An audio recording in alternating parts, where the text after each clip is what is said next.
She is a history teacher at Amity High School down in Woodbridge, and a Southbury resident. Please welcome back LeAnn Bernard. Browett. It's all good. No worries.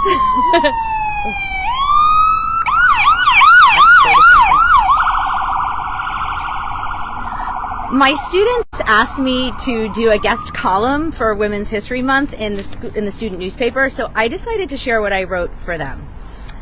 When Women's History Month arrives each year, it seems fitting to honor women who broke through barriers, innovatively ushered in monumental changes, and advanced rights for many.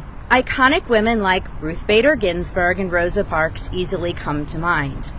Given the women's educational and athletic reforms spurred by Title IX legislation over 50 years ago, how could we not acknowledge the visionary leadership of its most credited author and advocate, Representative Patsy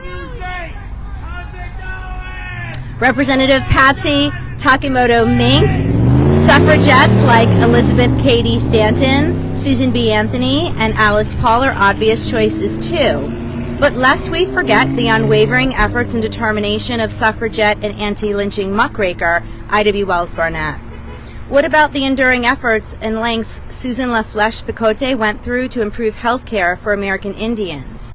Or how Yuri Kochiyama turned her family's challenging experiences in a Japanese-American internment camp into passionate advocacy for civil rights of others?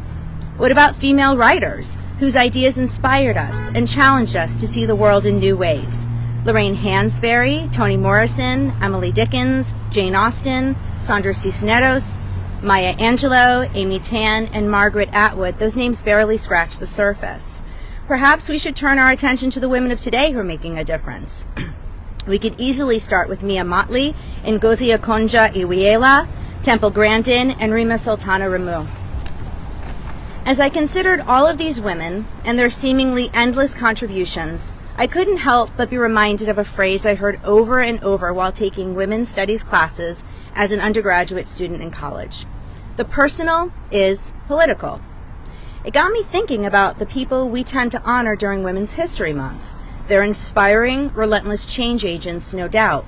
Yet they are also women whose challenging personal experiences became an undeniable call to action.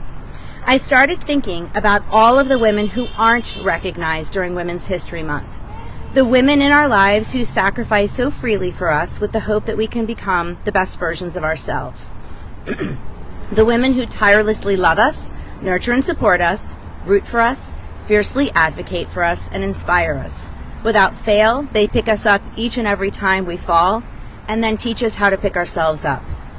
They are our mothers, grandmothers, aunts, sisters, cousins, wives, friends, classmates, colleagues, teachers, and yes, students. And history books will likely never know their names. Yet they make our lives infinitely more vibrant and meaningful, and we could never be the same without them. Perhaps this year we should consider honoring them during Women's History Month. After all, isn't the personal also historical?